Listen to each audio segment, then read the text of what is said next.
सेना के नाम पर, सेना के शौर्य के नाम पर ये गोदी मीडिया कितनी गंदी पत्रकारिता करते हैं ना। दूसरों को देशभक्ति का सर्टिफिकेट देते हैं, दूसरों को देशद्रोही बताते हैं, जो सत्ता से सवाल करे उसे देशद्रोही करार देते हैं। मगर कल मुकेश अंबानी के न्यूज चैनल न्यूज 18 ने जो नजारा पेश किया, वो नजारा मैं आपको दिखाना चाहता हूं। मैं खुद कुछ नहीं कहूंगा दोस्तों, मैं इसकी आलोचना नहीं करने वाला हूं, मैं यह आप पर छोड़ने वाला हूं। आइए देखते हैं वो वीडियो। सेना का ऑपरेशन चल रहा है और देखिए पत्रकारिता के नाम पर किस तरह का नाटक किया जा रहा है। गौर फरमाइए। जंगलों में आपको बता दें कि ऑपरेशन का तीसरा दिन है। कुछ देर पहले मुठभेड़ शुरू हुई है और देखिए किस तरीके से उस ऑपरेशन वाली जगह पे जम्मू कश्मीर पुलिस की स्पेशल ऑपरेशन ग्रुप की टीम जो है वो जा रही है और हम भी ग्राउंड जीरो पे आज आपको बताएंगे कि आखिर घने जंगलों में आतंकियों के साथ ऑपरेशन होता कैसे है और कैसे मुठभेड़ को अंजाम दिया जाता है। आपको बता दें कि हम ग्राउंड जीरो पर जाएंगे और आपको बताएंगे कि किस तरीके से आतंकियों के साथ मुठभेड़ होती है, क्योंकि ऑपरेशन का ये तीसरा दिन है और हम ग्राउंड जीरो से रिपोर्टिंग दिखाएंगे और बताएंगे कि कैसे आखिर ऑपरेशन को अंजाम दिया जाता है। आसान नहीं होता ग्राउंड जीरो पर जाकर इन सुरक्षा बलों के लिए ऑपरेशन को अंजाम देना। आपको बता दें कि असल ऑपरेशन का तीसरा दिन है और मुठभेड़ फिर से जारी हुई है, आतंकियों के साथ कांटेक्ट एस्टैब्लिश हुआ है और किस तरीके से आप देखिए यहाँ पर बुलेट प्रूफ पूरे वाहन पर किस तरीके से यहाँ पर सेना के जवानों की टुकड़ियां एसओजी जो स्पेशल ऑपरेशन ग्रुप की टीम है वो जा रही है और हम भी इसी बुलेट प्रूफ गाड़ी में जाएंगे। ग्राउंड जीरो पर आपको दिखाएंगे कि आखिर होता कैसे है, ये ऑपरेशन कैसे अंजाम देना पड़ता है। छाती पर गोली खाने के लिए ये जाबाज जवान जो है वो हमारे साथ जाते तो है, लेकिन इनकी आंखों में एक गुस्सा और जज्बा यही दिखाता है कि आज आतंकियों को ढेर करके, आतंकियों को निस्तेनाबूद करके ही जंगलों से वापस लौटना है। लाइव फायरिंग, ग्रेनेड हमले और तोड़फोड़ फायरिंग के बीच अब कांटेक्ट दोबारा एस्टैब्लिश हुआ है। आज मेरा सवाल सेना से भी है, फोर्सेस से भी है कि आपने इस बात की इजाजत कैसे दे दी। आपका ऑपरेशन चल रहा है और इस तरह का ड्रामा, इस तरह का नाटक उस ऑपरेशन के दौरान चल रहा है। सबसे बड़ी बात, अगर यही चीज मैंने, रवीश ने, अजीत अंजुम ने की होती तो अब तक भाजपा का प्रचार तंत्र हमें देशद्रोही बता देता कि सेना का ऑपरेशन चल रहा है और देखो किस तरह का नाटक चल रहा है। सीधा और सरल सवाल, यह रिपोर्टर खुद कह रही है कि यह बहुत ही खतरनाक ऑपरेशन है, बहुत ही निर्णायक ऑपरेशन है और इस ऑपरेशन के बीच इसके लिए यह सब कुछ किया जा रहा है। क्यों?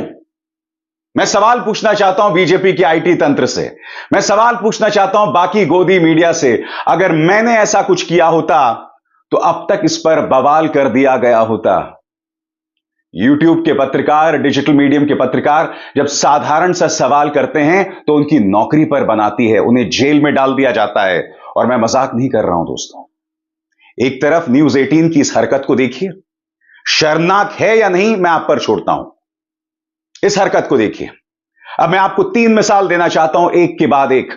सबसे पहले पश्चिमी उत्तर प्रदेश में यूट्यूबर संजय राणा उत्तर प्रदेश सरकार की एक मंत्री से बहुत ही सामान्य अंदाज में, बगैर गाली गलौज के सवाल पूछते हैं और क्या आप जानते हैं उस सवाल पूछने के बाद उन्हें जेल में डाल दिया जाता है। सबसे पहले मैं नजारा आपको दिखाना चाहता हूं कि संजय ने सवाल क्या किया था, देखिए। आपने कहा था कि ये खड़गवंशी समाज का गाँव यानी मेरा अपना गाँव है, तो आपने कहा था कि मैं बुधना खंडुआ जो मेरे एरिया में आता है इसे मैं गोद ले रही हूँ और आपने मंदिर पर खड़े होकर शपथ ली थी कि ये गांव मेरा है और मैं इस गांव की हूँ।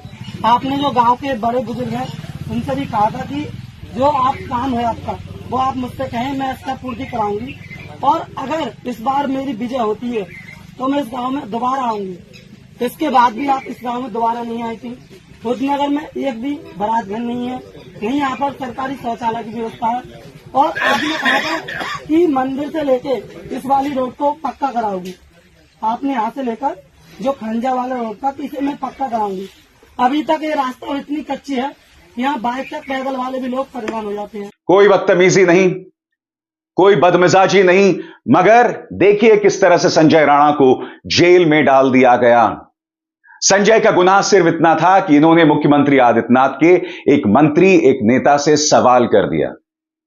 और अब तुलना कीजिए न्यूज 18 की इस पत्रकार की इस हरकत से। सेना का ऑपरेशन चल रहा है और इस तरह का ड्रामा चल रहा है। बात यहां पर नहीं रुकती है, याद कीजिएगा स्मृति ईरानी से दैनिक भास्कर के एक पत्रकार ने बहुत सामान्य सा सवाल किया था, उसकी नौकरी पर बनाई थी दोस्तों।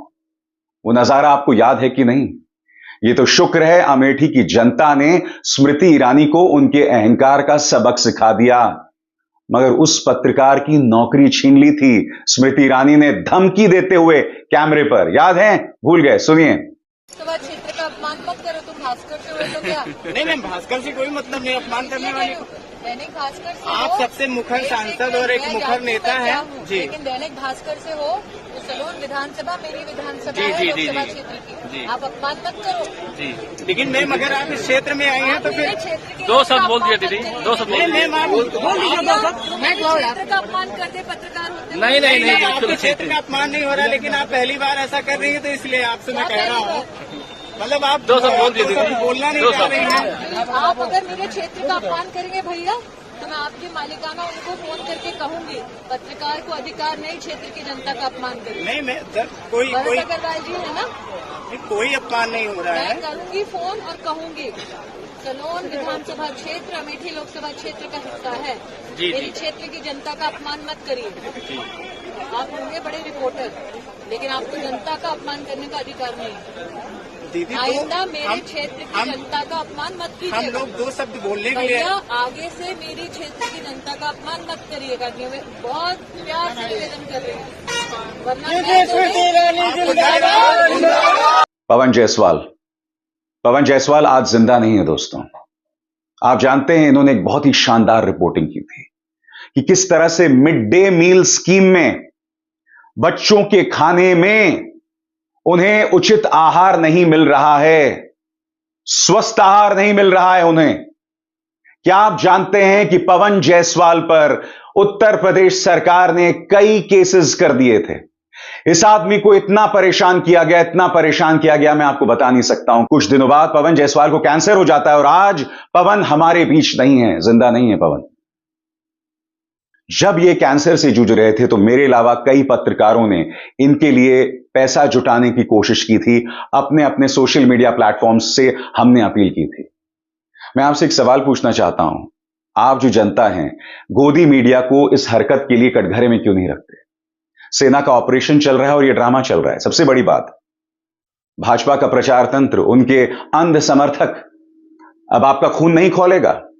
बताइए, वो गैंग्स ऑफ वासेपुर का डायलॉग नहीं है, क्यों रे फैजल कब खौलेगा रे तेरा खून? और ये फैजल क्यों चुप है? और सबसे बड़ी बात, ये फैजल कब कहेगा कि जी न्यूज का, रिपब्लिक न्यूज का, एबीपी न्यूज का, आज तक न्यूज का बदला लेगा रे तेरा फैजल? फैजल का खून शर्तों पर खौलता है। जब न्यूज 18 इस तरह के सेना के ऑपरेशन का मजाक बनाकर रख देती है और सेना इसकी इजाजत दे देती है, तब इस पर कुछ बवाल नहीं होता है। बवाल किस पर होता है? उन पत्रकारों पर जो सत्ता से सवाल करते हैं, चाहे वो संजय राणा हो या पवन जायसवाल हो। मैं आपसे पूछना चाहता हूं, क्यों? पत्रकारिता के नाम पर देखिए रिपब्लिक न्यूज का यह संपादक किस तरह का मजाक कर रहा है। देखिए आपके सामने नजारा। ड्रग दो, ड्रग दो, ड्रग दो, ड्रग दो, ड्रग दो, मुझे ड्रग दो, मुझे ड्रग्स दो। वो कहती है मुझे ड्रग दो, मेरे लिए गांजा लाओ। ये वो दौर था दोस्तों जब सुशांत सिंह राजपूत की रिपोर्टिंग हो रही थी। क्या क्या नहीं हो रहा था उस वक्त दोस्तों। मैं नहीं भूला हूं कि आज तक ने ये तक चलाया था, ऐसे कैसे हिट विकेट हो गए सुशांत। एक व्यक्ति ने आत्महत्या कर ली और देखिए किस तरह की शब्दावली का इस्तेमाल किया जा रहा है। हिट विकेट हो गए सुशांत। बात वहां नहीं रुकी, इन्होंने बाकायदा एक कार्यक्रम चलाया था रिया चक्रवर्ती के खिलाफ कि वो काला जादू करते हैं, काला जादू। रिया चक्रवर्ती को इस कदर बदनाम किया गया था, उन्हें जेल में डाल दिया गया था। याद कीजिएगा, दीपिका पादुकोण की गाड़ी जा रही थी, तब गोदी मीडिया की पत्रकार ने किस तरह की रनिंग कमेंट्री दी थी, क्या नजारा था, खुद देखिए।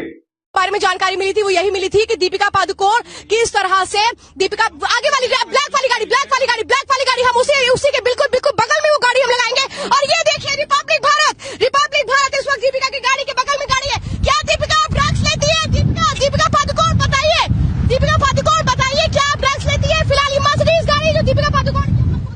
एक ये नजारा, और फिर से देखिए सेना के ऑपरेशन के दौरान किस तरह का मजाक किया जा रहा है। सिर्फ 20 सेकंड फिर से उस क्लिप का देखिए। वो जारी है और हम भी ग्राउंड जीरो पे आज आपको बताएंगे कि आखिर घने जंगलों में आतंकियों के साथ ऑपरेशन होता कैसे है और कैसे मुठभेड़ को अंजाम दिया जाता है। आपको बता दें कि हम ग्राउंड जीरो पर जाएंगे और आपको बताएंगे कि किस तरीके से आतंकियों के साथ मुठभेड़ होती है, क्योंकि ऑपरेशन का ये तीसरा दिन है और हम ग्राउंड जीरो से रिपोर्टिंग दिखाएंगे और बताएंगे कि कैसे आखिर ऑपरेशन को अंजाम दिया जाता है। मैं स्पष्ट कर दूं दोस्तों, मैं आज इसकी आलोचना नहीं कर रहा हूं, मैं आप पर छोड़ रहा हूं। मैं आप पर छोड़ रहा हूं कि क्या आपको इसमें कुछ गलत दिखाई देता है, क्या आपको ऐसे गोदी मीडिया को देखना चाहिए। मैं आपको एक और मिसाल देना चाहता हूं सुशांत सिंह राजपूत के नाम पर, क्योंकि भारतीय जनता पार्टी का आशीर्वाद ऐसी पत्रकारों के साथ होता है।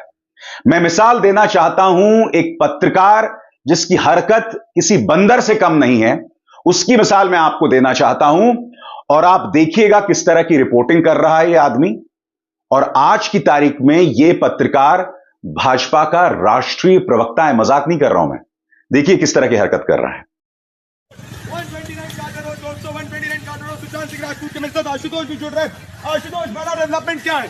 बड़ा डेवलपमेंट आशुतोष ये है कि 302 का केस दर्ज होगा, मतलब मर्डर का केस दर्ज होगा। आशुतोष, अगर मर्डर का केस दर्ज होगा तो रिया गैंग जो है उसके खिलाफ भी मर्डर को एबेट करने का केस दर्ज होगा। मतलब जो सुसाइड कह रहे थे उनको जाना होगा जेल। आशुतोष,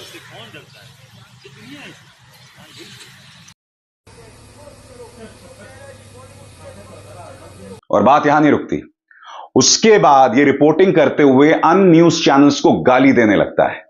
नतीजा, इसकी रज के सुताई होती है। अन्य पत्रकार इसकी जमकर पिटाई करते हैं, वो नजारा भी देखिए।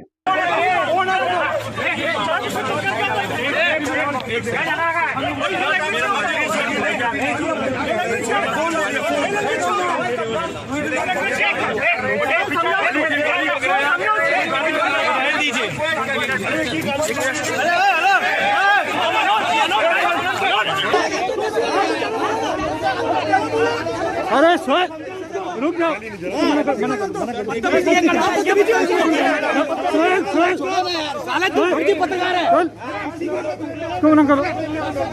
आप जानते हैं ये वही पत्रकार है जो आज की तारीख में भाजपा का राष्ट्रीय प्रवक्ता है। इस पत्रकार ने इंडिया न्यूज में खड़े होकर बतौर एंकर शरीर के गुप्तांग का नाम लिया था। मजाक नहीं कर रहा हूं मैं, आप दोहरा भी नहीं सकता हूं कि शब्दावली का इसने इस्तेमाल किया था। मैं आपको दिखा भी नहीं सकता हूं इसने क्या कहा था। आज की तारीख में यह व्यक्ति भाजपा का प्रवक्ता है।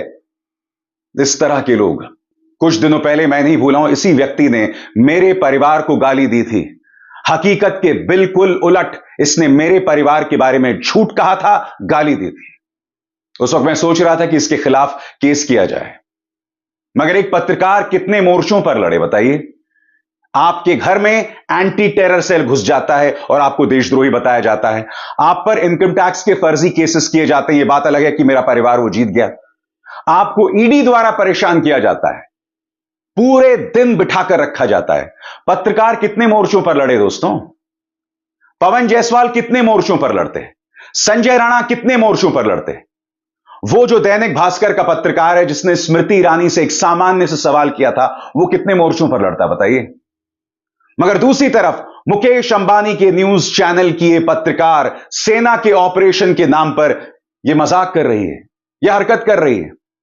ना सेना ने इस पर लगाम लगाई और संस्कारी प्रचार तंत्र के लोग भी इस पर कुछ नहीं कह रहे हैं। इसीलिए तो मैंने कहा, फैजल तेरा खून कब खौलेगा। और ये बिल्कुल भी मत सोचिए कि पत्रकारिता को तार तार करने की ये चंद मिसालें, मैं आपको ढेरों मिसाल दिखा सकता हूं। आपको याद है रिपब्लिक की शाजिया, रिपोर्टिंग के नाम पर विदेशी जमीन पर किस तरह का ड्रामा किया जा रहा था। देखिए रिपब्लिक की शाजिया। सख्त हो चुका है। रूस ने ब्रिटेन के प्रधानमंत्री बोरिस जॉनसन के ऊपर बैन लगा दिया है। आपको याद होगा बोरिस जॉनसन कुछ दिन पहले ही ज़ेलेंस्की के साथ कीव की सड़कों पर टहलते हुए नजर आए थे। हालांकि वो शुरू से ही इस युद्ध को लेकर के काफी मुखर नजर आए हैं। आप देख रहे हैं रिपब्लिक भारत और वो आपके साथ शाजिया निसार, सीधा युद्ध क्षेत्र यूक्रेन के उमन से। युद्ध को 53 दिन का समय बीत चुका है, लेकिन युद्ध जस का तस जारी है। फिर संसद के अंदर एक तथाकथित बॉम्ब मिलता है, उसे हाथ में पकड़ के जो कि एविडेंस है, जो कि सबूत है किस तरह का ड्रामा किया गया था। मैं फिर आपसे सवाल पूछना चाहता हूं, अगर यही ड्रामा मैंने, रवीश ने, अजीत अंजुम ने किया होता तो अब तक जेल में डाल दिया गया होता, नेशनल सिक्योरिटी के नाम पर। और मैं नहीं भूला हूं, जिन लोगों ने संसद के अंदर स्मोक बॉम्ब फेंक दिया था वो अब भी जेल के अंदर बंद हैं आतंकवाद की धाराओं में। मगर देखिए पत्रकार किस तरह का ड्रामा कर रहे हैं। सबसे बड़ा महत्वपूर्ण सवाल है, क्योंकि बतौर पत्रकार जब हम जाते हैं प्रेस गैलरी में, जब हम प्रेस रुक जाइए तो सदन के भीतर जिस वक्त हम लोग जाते हैं,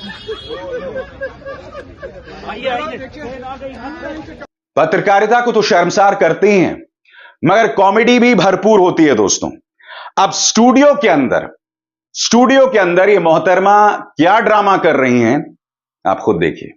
इसीलिए मैं कह रही हूँ सावधान रहिए, क्योंकि अगर आप सावधान नहीं हुए तो फिर कुछ ऐसे ही हालात हो सकते हैं। यहाँ पर जो पेड़ है वो उखड़ रहे हैं, यहाँ जो तीन चीजें हैं वो अव्यवस्थित है, लेकिन इसके लिए तैयारियां कैसी हैं? इंडिया गोदी मीडिया की पत्रकारिता आज के दौर में किसी कीचड़ से कम नहीं है। अगर आप उस कीचड़ को पास से देखेंगे तो वो छींटे आपके चेहरे पर आएंगे, आपको दागदार करेंगे। गंदी नाली में उतरकर पत्रकारिता के नाम पर एक और ड्रामा, गौर कीजिए।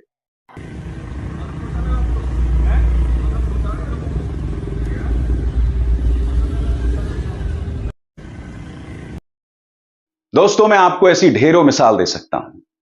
एक बार फिर देखिए क्या किया है न्यूज 18 ने सेना के ऑपरेशन के नाम पर। इस तस्वीर को फिर से देखिए, इस वीडियो को फिर से देखिए। मैं फिर दोहरा दूं, मैं इसकी आलोचना नहीं कर रहा हूं, यह मैं आप पर छोड़ रहा हूं कि यह सही है या गलत।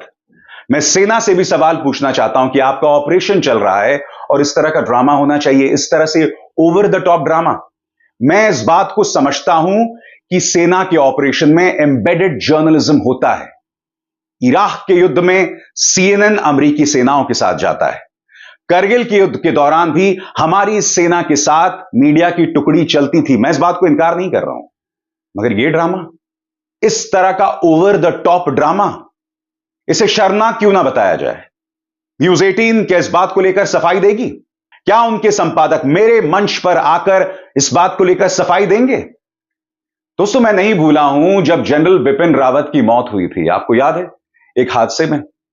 तब एक पत्रकार शराब के नशे में धुत होकर चैनल पर आता है और ड्रामा करने लग जाता है, शराब के नशे में धुत होकर।